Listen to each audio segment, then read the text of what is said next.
Y'all, it's official. The final lifeline Diddy was clinging to just got ripped away.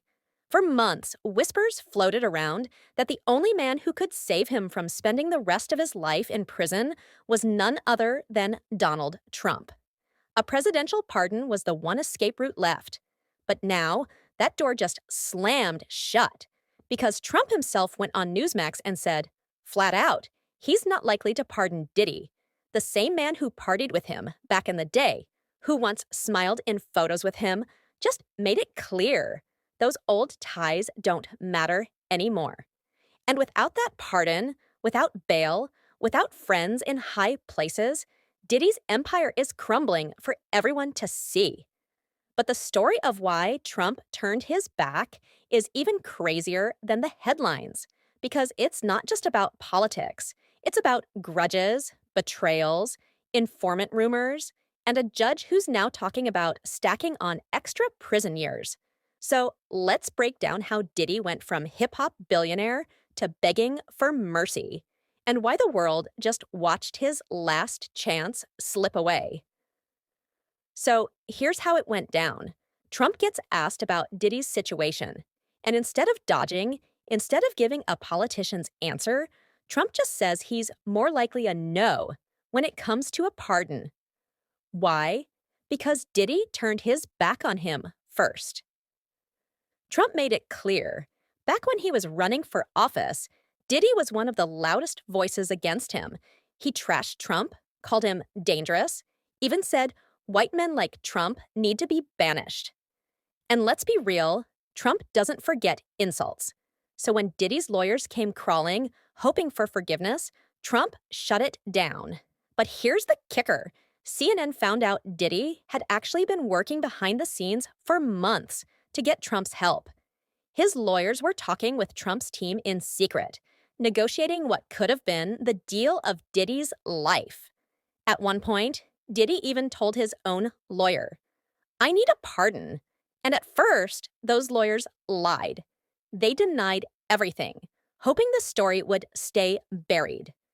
But once White House staff confirmed the talks, they had to backtrack, which means yes, Diddy really thought Trump was his ticket out. The only problem? Trump wasn't playing ball. And if you think Trump just forgot about Diddy's insults on his own, think again, because 50 Cent made sure he didn't. 50 has been one of Diddy's biggest enemies during this whole downfall, clowning him every chance he gets. And right when the pardon rumors started heating up, 50 went online and posted old clips of Diddy trashing Trump. He made sure those videos went viral, tagging Trump and reminding him, this is the same guy who said you're dangerous. This is the guy who called for a race war. 50's petty streak may have been the nail in the coffin, because if Trump was even considering helping Diddy before, seeing those clips again, front and center, probably sealed his decision. But while Trump and 50 were slamming doors, Suge Knight was opening new ones with his mouth. From prison, Suge claimed Diddy was actually an FBI informant for years. According to him, Diddy only felt untouchable because of his secret ties with the feds. Suge even said Diddy wasn't worried about prison because Trump's gonna pardon him. Now that Trump's refusal is public, Suge's words feel like a twisted warning. If Diddy was protected all this time, that protection is officially gone. And Suge's theory that Diddy was playing both sides of the law suddenly sounds less like paranoia and more like a missing piece of the puzzle. And while all this drama was unfolding, Diddy was still begging judges for bail. The latest request?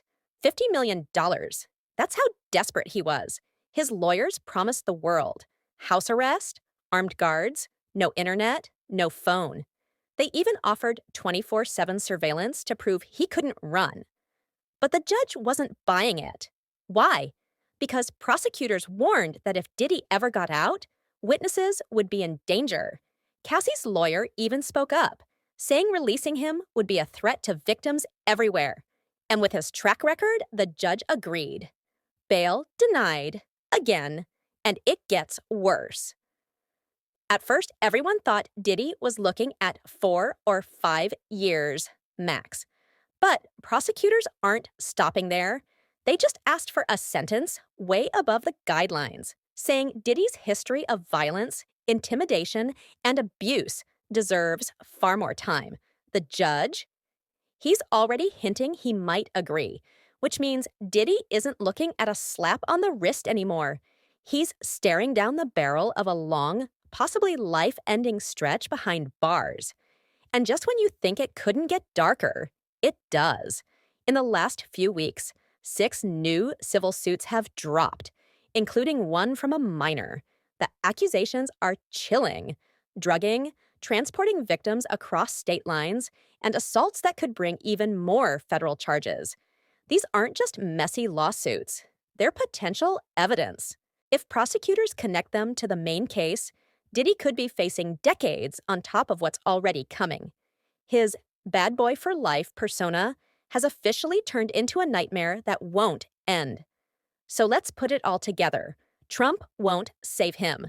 Bail is off the table. Prosecutors want him buried under the prison. And new lawsuits are flooding in faster than he can respond.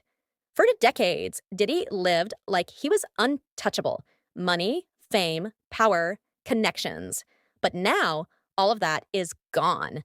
The same industry that cheered for him is watching from the sidelines. The same politicians who once shook his hand won't even return his calls.